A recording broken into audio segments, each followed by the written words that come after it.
মাননীয় স্পিকার, বরাদ্দের এই 14,000 কোটি টাকার হিসাব কোথায়? যে স্লোগান ছিল সবার আগে দেশ, এই স্লোগান দেখে জনগণ এখন বলছে আসলে সবার আগে দেশ এটি তাদের একটি স্লোগান মাত্র, এটি তাদের মনের কথা নয়, বরং এই স্লোগান হয়ে গেছে এখন সবার আগে বিএনপি, সবার আগে ক্ষমতা। মাননীয় স্পিকার, প্রতি বছরই দেশের বাজেটের আকার বাড়ছে, কিন্তু স্বাধীনতার পর থেকে এখন পর্যন্ত কোনো অর্থ বছরই শতভাগ বাজেট বাস্তবায়নের করতে আমরা দেখিনি। পরিসংখ্যান বলছে বাজেটের আকার ধারাবাহিকভাবে জ্যামিতিক হারে বাড়লেও বাজেটের বাস্তবায়ন হার উল্টো পথেই হাঁটছে। মাননীয় স্পিকার, 2024-25 অর্থ বছরের বার্ষিক উন্নয়ন কর্মসূচি বাস্তবায়নের হার নেমে আসে 67.85%, যা 1976-77 সালের পর এটাই সর্বনিম্ন। আবার 2025-26 অর্থ বছরের প্রথম 10 মাসে হার দাঁড়িয়েছে 41.41%। এ ধারাবাহিক ঘাটতি বাজেট ব্যবস্থাপনার গভীর কাঠামোগত দুর্বলতার দিকে ইঙ্গিত করছে। মাননীয় স্পিকার, বিশ্বগুরুর মতে অবাস্তব অতিরিক্ত উচ্চবিলাসী রাজস্ব লক্ষ্য, কর, জিডিপি অনুতাপের দীর্ঘদিনের নিম্ন অবস্থান, ক্রমবর্ধমান ঋণ ও সুদের চাপ নীতি প্রণয়নের অতিকেন্দ্রীকরণ, দক্ষ জনবলের ঘাটতি, উচ্চ মূল্যস্ফীতি, প্রকল্প বাস্তবায়নের ধীরগতি এবং প্রশাসনিক দুর্বলতা সব মিলিয়ে এ বাজেট বাস্তবায়ন সম্ভব নয়। মাননীয় স্পিকার, প্রস্তাবিত 9,38,000 কোটি টাকার বাজেট একটি উচ্চাভিলাষী বাজেট। এ বাজেট বাস্তবতার সাথে অসামঞ্জস্যপূর্ণ একটি বাজেট। এই বাজেট বাস্তবায়নের প্রধান সমস্যা হলো অবাস্তব রাজস্ব আদায়ের লক্ষ্যমাত্রা, বিশাল ঘাটতি পূরণে ব্যাংক ঋণ নির্ভরতা এবং চলমান উচ্চ মূল্যস্ফীতি। এছাড়াও দুর্বল আর্থিক কাঠামো, ব্যাংক খাতের মূলধন সংকট ও দক্ষ প্রশাসনিক সক্ষমতার অভাবে বাজেট বাস্তবায়ন নিয়ে বড় ধরনের অনিশ্চয়তা দেখা দিয়েছে। মাননীয় স্পিকার, প্রস্তাবিত বাজেটে শিক্ষা খাতে 1,36,606 কোটি টাকার বরাদ্দের প্রস্তাব করা হয়েছে, কিন্তু দুই মন্ত্রণালয়ের 3 বিভাগের বরাদ্দ অনুযায়ী প্রাথমিক ও গণশিক্ষা বিভাগে 46,738 কোটি টাকা, শিক্ষা মন্ত্রণালয় মাধ্যমিক উচ্চ মাধ্যমিক বিভাগে 57,302 কোটি টাকা এবং কারিগরি মাদ্রাসা বিভাগের জন্য বরাদ্দ দেখানো হয়েছে 18,457 কোটি টাকা। এসব বরাদ্দ মিলে দাঁড়ায় মাননীয় স্পিকার 1,22,495 কোটি টাকা, অথচ বরাদ্দ দেখানো হয়েছে 1,36,606 কোটি টাকা। তাহলে মাননীয় স্পিকার, বরাদ্দের এই 14,000 কোটি টাকার হিসাব কোথায়? এই টাকা কোথায় খরচ হবে সেই বিষয়টি এখানে দেখানো হয়নি। মাননীয় স্পিকার, আমাদের মাননীয় অর্থমন্ত্রী তার বাজেট বক্তৃতা জুলাই গণ অভ্যুত্থানের চেতনা বাস্তবায়নের কথা বললেও আমরা দেখতে পাই মাঠ পর্যায়ে বিএনপির অনেক কাজই জুলাই স্পিরিটের সঙ্গে মেলে না। মাননীয় স্পিকার, এখানে জমি দখল, অফিস দখল, বেপরোয়া চাঁদাবাজি চলছে।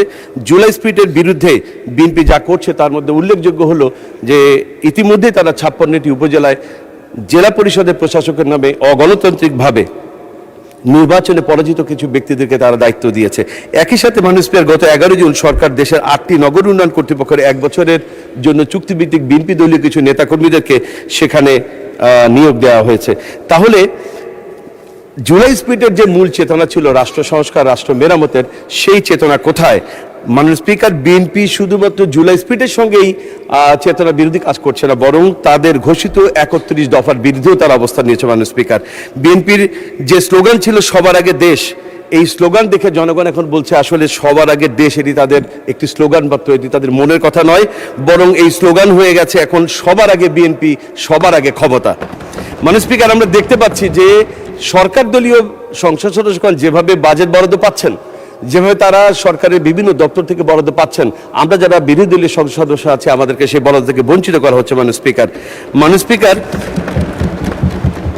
বিনিয়োগের শুল্ক ছাড় কিংবা প্রণোদনার ওয়াদা দিলেও বিনিয়োগ আসার সম্ভাবনা তৈরি হবে না যদি আইন শৃঙ্খলা ব্যবসা বান্ধব পরিস্থিতি তৈরি না হয়।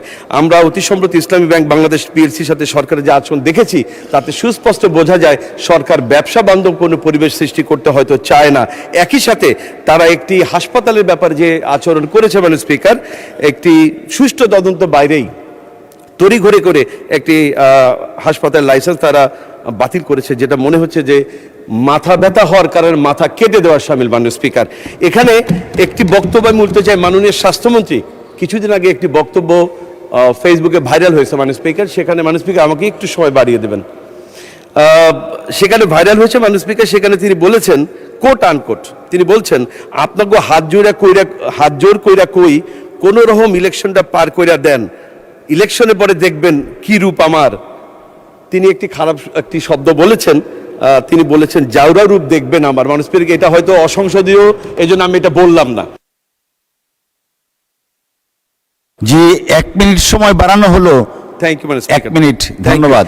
তাহলে জনগণের মনে এখন প্রশ্ন দেখা দিয়েছে, তড়িঘড়ি করে হাসপাতাল লাইসেন্স বাতিল করার মাধ্যমে মাননীয় স্বাস্থ্যমন্ত্রী তার সেই রূপটি দেখালেন কিনা। মাননীয় স্পিকার, আমি আমার এলাকার কিছু কথা বলতে চাই। মাননীয় স্পিকার, আমার নির্বাচনের সময় আমার নির্বাচনের ওয়াদার মধ্যে দুটি ওয়াদা খুব প্রথম সারির দিকে ছিল। একটি ছিল পিরোজপুরকে একটি অর্থনৈতিক অঞ্চল হিসেবে ঘোষণা করে আমাদের শিল্প কলকারখানা স্থাপনের মাধ্যমে কর্মসংস্থান সৃষ্টি, এবং আরেকটি ছিল পিরোজপুরে রেল লাইন নেওয়ার জন্য। মাননীয় স্পিকার, আমি মাননীয় প্রধানমন্ত্রীকে ধন্যবাদ জানাই। আমাদের নির্বাচনের এই আমার যে ওয়াদাটি ছিল, যেটি আমি জাতীয় সংসদে আমার ৭১ বিধিতে বক্তব্যে বলেছিলাম, আমার সেই দুটি দাবি পূরণ হয়েছে। পিরোজপুরকে অর্থনৈতিক অঞ্চল ঘোষণা করার জন্য একটি পাস হয়েছে এবং রেল লাইনে যাওয়ার ব্যবস্থা হয়েছে। এই জন্য মাননীয় প্রধানমন্ত্রীকে আমি ধন্যবাদ জানাচ্ছি। একই সাথে আমার পিরোজপুরে মাননীয় স্পিকার ৬,০০০ কোটি টাকা দুর্নীতি হয়েছে, যেটি এই সংসদে সকলে জানেন।